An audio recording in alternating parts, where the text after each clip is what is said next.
আজ আপনাদের শোনাব কিশোরদের উপযোগী একটি ছোট গল্প। গল্পের নাম ডিটেকটিভ।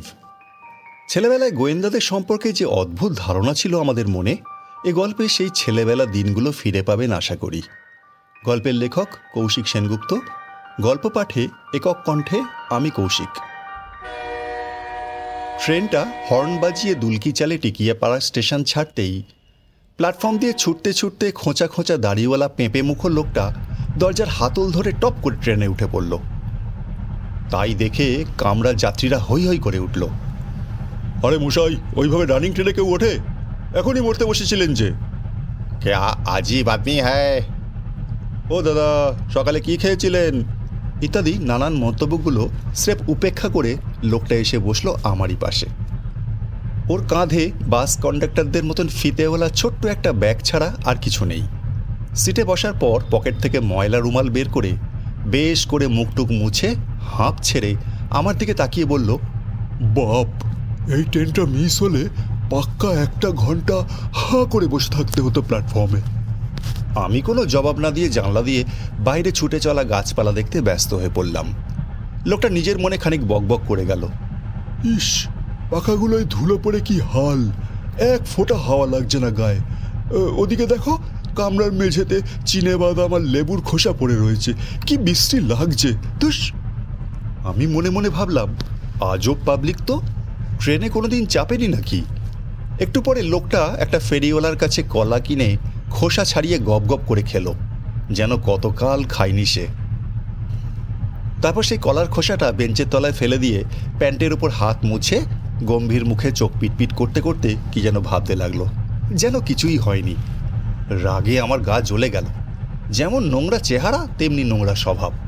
একটু আগে কত বড় বড় লেকচার দিচ্ছিল, এখন নিজে যে কাণ্ডটা করলো তার বেলায়।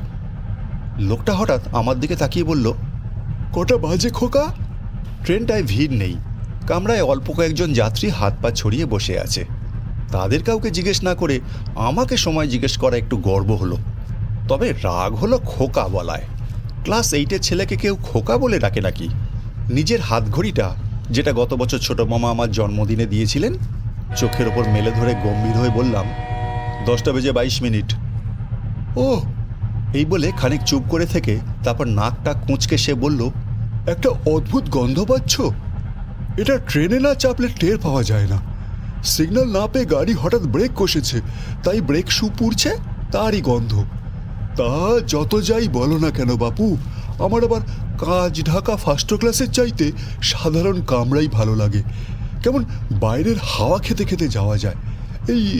এই হাওয়া খাওয়ার কথায় মনে পড়ল, সেবার মালগাড়ির ছাদে বসে 181 কিলোমিটার পথ পাড়ি দিয়েছিলুম।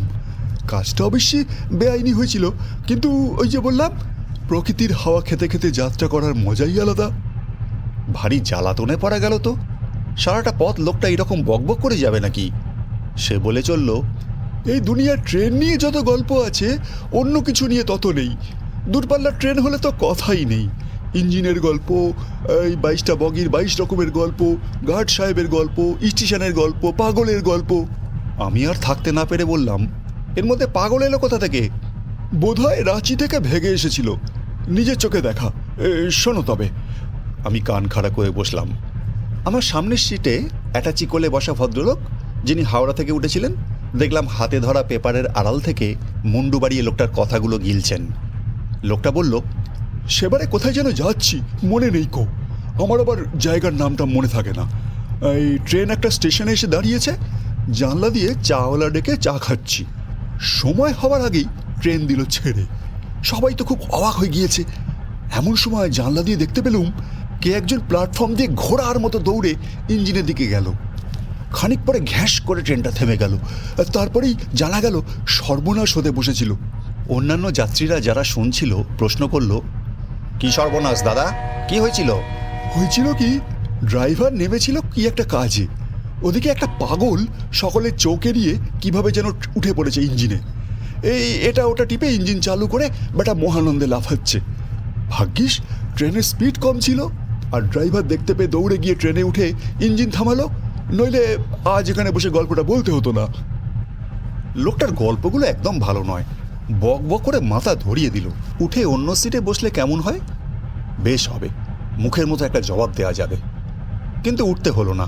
লোকটা হঠাৎ হুমড়ি খেয়ে সামনের সিটে অ্যাটাচি কোলে বসা ভদ্রলোকের হাতে ধরা পেপারটার উল্টো দিকের পৃষ্ঠায় ছাপানো আজকের রাশিফল মন দিয়ে পড়তে লাগলো। ওর হাত থেকে নিষ্কৃতি পেয়ে হাঁপ ছেড়ে বাঁচলাম। মনে মনে ভাবছিলাম, এতক্ষণে বিল্টুর সেজমামার লেখক বন্ধু তনুময় বাবু নিশ্চয়ই এসে পড়েছেন। আজই সকালে শিলিগুড়ি থেকে এসে পৌঁছানোর কথা ওর। ভদ্রলোক গোয়েন্দা গল্প লিখে বেজায় নাম করে ফেলেছেন। ডিটেকটিভ অগ্নিভ সোম চরিত্রের সৃষ্টিকর্তা তো উনি। আর অগ্নিভ সোমের কীর্তি কাহিনীর সঙ্গে কে না পরিচিত। উড়ন্ত প্লেনের চাকায় লুকিয়ে থেকে হাইজ্যাকারদের মতলব বানচাল করে দেওয়া সে দুর্দান্ত কাহিনী যে না পড়েছে তার জীবনই বৃথা। যে কোনো জটিল রহস্যের জট নিমেষের মধ্যে ছাড়িয়ে ফেলার ক্ষমতা রাখে গোয়েন্দা অগ্নিভ। বন্দুক কিংবা তীর ধনুক চালানোয় সে সব্যসাচী। ছদ্মবেশ ধরায় তার জুড়ি নেই। আমার বর্দা বলেন, গল্পের গোয়েন্দা আসলে গল্পের লেখক নিজেই। তনুময়বাবুর প্রতিটা ধারাবাহিক ডিটেকটিভ গল্পে অপরাধী কে তাই নিয়ে আমাদের বন্ধুদের মধ্যে এক এক সময় জোর তর্ক বেঁধে যায়। শেষ অবধি দেখা যায় অপরাধী এমন একজন যাকে আমরা অপরাধী বলে মনেই করিনি। তনুময়বাবুর লেখার স্টাইলই ওই রকম। সেই দুর্দান্ত, দুর্ধর্ষ, তীক্ষ্ণধিক গোয়েন্দা চরিত্রের সৃষ্টিকর্তাকে আর কিছুক্ষণ পরে নিজের চোখে দেখব ভাবতেই আমার গায়ে কাঁটা দিয়ে উঠছিল। গত সপ্তাহে বিল্টুর সাথে সলা পরামর্শ করে নিয়েছি। একেবারে আঁটো প্ল্যান। কাক পক্ষীতে কিচ্ছু টের পাবে না। বিল্টু সাঁতরাগাছি জংশনে আমার জন্য অপেক্ষা করবে। তারপর আমায় নিয়ে যাবে ওর মামার বাড়ি। আমার এই দুঃসাহসিক অভিযানের কথা জানাজানি হয়ে গেলে কপালে অসীম দুঃখ আছে তাও জানি। তবু আসন্ন প্রাপ্তির আশায় সে ভয়কে জয় করে ফেলেছি। কতক্ষণই বা সময় লাগবে। তনুময়বাবুকে চোখের সামনে দেখব। শুনেছি উনি ছোট ছেলেপিলেদের ভারী ভালোবাসেন। চাইলে হয়তো একটা অটোগ্রাফও দিয়ে বসবেন। ওদিকে সেই অদ্ভুত লোকটা পেপার পড়া ছেড়ে আমার কোল ঘেঁষে সরে এসে আমার বাহুতে চাপ দিয়ে বলল, ট্রেনের কামরা ইংরেজিতে ওটা কি লেখা খোকা? আমি সেই দিকে চেয়ে বললাম, কামরার ভেতর ধূমপান করা নিষেধ। তাহলে তো দেখছি কিছু বলা যাবে না। মানে কাকে কি বলা যাবে না? আমি অবাক হয়ে প্রশ্ন করি। লোকটা আঙুল দেখিয়ে বলে, ওই দেখো, অমন সুটবুট পরা চেহারা, অথচ খৈনি ডলছে। আমি বাবা কোনো নেশা ভাঙ করি না, নেশা করা ভারী খারাপ। চেয়ে দেখি অ্যাটাচিধারী ভদ্রলোক পেপার ভাঁজ করে রেখে দুলে দুলে দুই হাতে খৈনি ডলতে শুরু করেছেন। আমাদের বাড়িতে দুধ দিতে আসে যে লোকটা, সেও ওই রকম দুলে দুলে খৈনি ডলে। ট্রেন সাঁতরাগাছি জংশনে ঢুকতেই চোখে পড়ল প্ল্যাটফর্মে খাকি উর্দি পরা পুলিশে ছয়লাপ। অবাক হয়ে তাকিয়ে আছি। ওই লোকটাও দেখি আমার কানের পাশে মুন্ডু এগিয়ে দিয়ে জানলা দিয়ে তাকাচ্ছে। লোকটার গরম গরম নিঃশ্বাস আমার মুখের ওপর এসে পড়ছিল। বড় বড় চোখ করে সে বলল, কি ব্যাপার হে? আমি বললাম, বোধহয় স্পেশাল চেকিং চলছে। এই কথা শুনে লোকটা বেজায় ভয় পেল মনে হলো। নিশ্চয়ই বিনা টিকিটের যাত্রী। যে লোক মালগাড়ির ছাদে বসে যাত্রা করে সে যে সৎ লোক নয় তা তো বোঝাই যাচ্ছে। বুক পকেট থেকে টিকিটটা সামান্য বার করে আবার ভেতরে ঢুকিয়ে রাখলাম। আমার কিসের ভয়? আমি তো আর ওর মতন বিনা টিকিটে যাচ্ছি না। একেবারে রিটার্ন টিকিট কেটে তবে ট্রেনে উঠেছি। অ্যাটাচিধারী ভদ্রলোক জানলা দিয়ে বাইরেটা একবার দেখে নিয়ে আবার মুখের সামনে পেপার খুলে বসলেন। ট্রেন থামতেই কামরায় উঠে পড়ল জনা কয়েক পুলিশ। ওদের একজন বললেন, আপনারা কেউ নামবেন না, ট্রেন এখানে কিছুক্ষণ দাঁড়াবে, আমরা প্রত্যেক যাত্রীকে চেক করব। একজন যাত্রী প্রশ্ন করলেন, কি হয়েছে স্যার? কিসের চেকিং? কতক্ষণ দাঁড়াবে ট্রেন? পুলিশ ভদ্রলোক বললেন, চুপ করে বসে থাকুন আর আমাদের সাথে কোঅপারেট করুন। একটা ডেঞ্জারাস চোর এই ট্রেনে উঠেছে। এই বলে তিনি কনস্টেবলদের ইশারা করলেন। আমার বুকের ভেতরটা না কাঁপছিল। কি সাংঘাতিক ব্যাপার! একটা চোর ধরার জন্য এত পুলিশ! কি চুরি করেছে সে? ডিটেকটিভ অগ্নিভ সোম থাকলে এই সময় কি করত? কামরার ভেতর সবাই সবার দিকে অদ্ভুত সন্দেহের দৃষ্টিতে তাকাতে শুরু করলো। বেশিরভাগ যাত্রীর দৃষ্টি পড়ল আমার পাশে বসা লোকটার দিকে। আমারও সন্দেহ গাঢ় হতে লাগলো। যেভাবে ও দৌড়ে ট্রেনে উঠেছে আর উঠে অবধি একের পর এক আবোল তাবোল বকছে, এখন বোঝা যাচ্ছে কিছু একটা কাণ্ড ঘটিয়েই এসেছে। ওর ওই ছোট ব্যাগটার মধ্যে নিশ্চয়ই চোরাই মাল রয়েছে। পুলিশ দেখে লোকটার মুখের রং ধীরে ধীরে কেমন সবুজ পানা হয়ে উঠল। চোখের মণি দুটো হয়ে গেল আলপিনের মতন সরু। তাই দেখে আমার বুকের ভেতরটা ধরফর করতে লাগলো।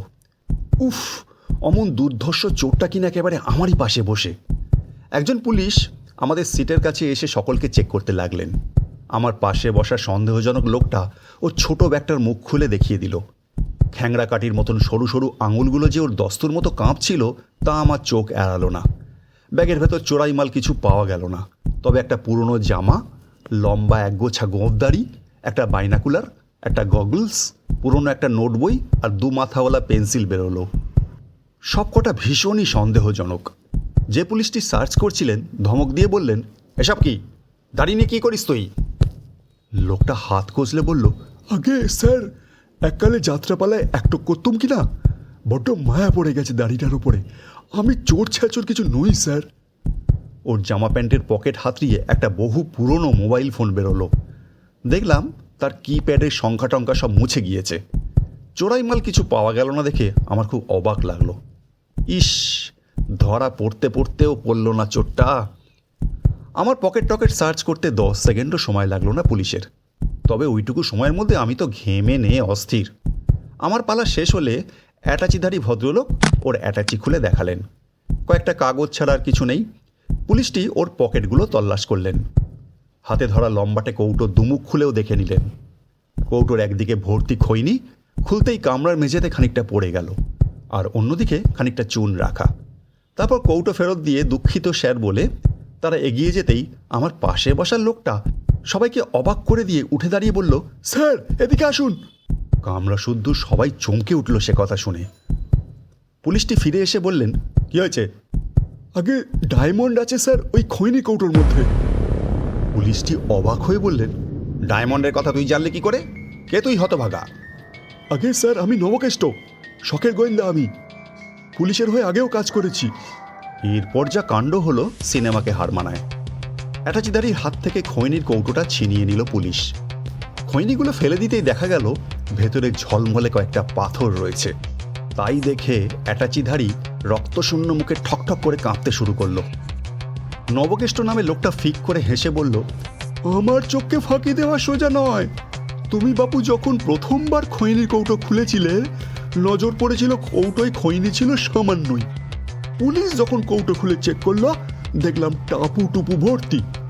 তখনই আন্দাজ করেছি পুলিশ দেখেই ডায়মন্ডগুলো চালান করে দিয়েছ খৈনির নিচে। ধন্যি তোমার হাত সাফাই। পুলিশের একজনের কাঁধের কাছে অনেকগুলো তারা বসানো।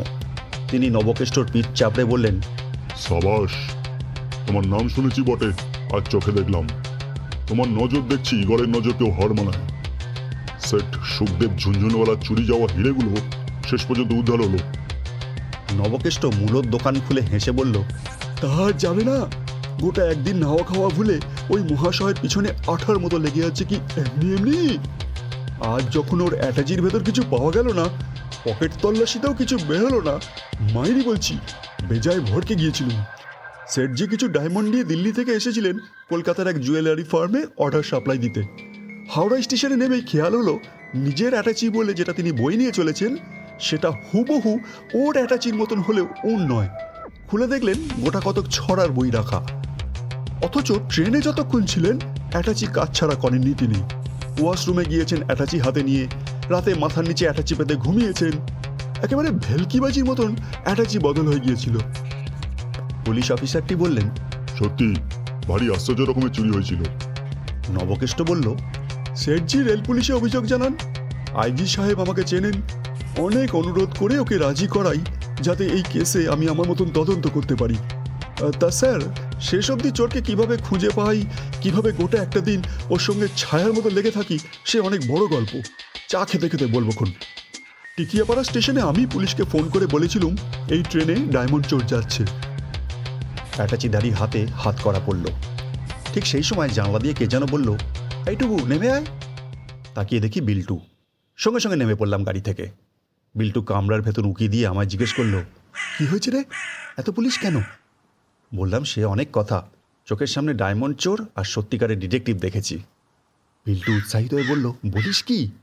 আমি বললাম, চোর আমারই উল্টো দিকের সিটে বসেছিল, অনেকগুলো দামি ডায়মন্ড চুরি করে পালাচ্ছিল। ওই দেখ, ট্রেন থেকে নামানো হচ্ছে লোকটাকে। চেহারা দেখে কে বলবে চোর? দিব্যি ভদ্রলোকের মতন সাজ। ডায়মন্ডগুলো আমি দেখেছি নিজের চোখে। এই বলে ট্রেনে যা যা ঘটেছে সংক্ষেপে বললাম। শুনে বিল্টু বলল, আর সেই ডিটেকটিভ তিনি কোথায়? এদিক ওদিক তাকিয়ে দেখি নবকেষ্ট নামে সেই লোকটা প্ল্যাটফর্মে দাঁড়িয়ে হাত কচলে এক পুলিশ কর্তাকে বলছে, এই দেখবেন স্যার, গোয়েন্দাগিরির পারিশ্রমিকটা যেন এবার একটু বেশি হয়। বুঝতেই পারছেন। শেষ হলো আজকের গল্প ডিটেকটিভ। গল্পটি একক কণ্ঠে শোনার পর আপনাদের কেমন লাগলো অবশ্যই কমেন্টে জানাতে ভুলবেন না। সকলে ভালো থাকবেন, ধন্যবাদ।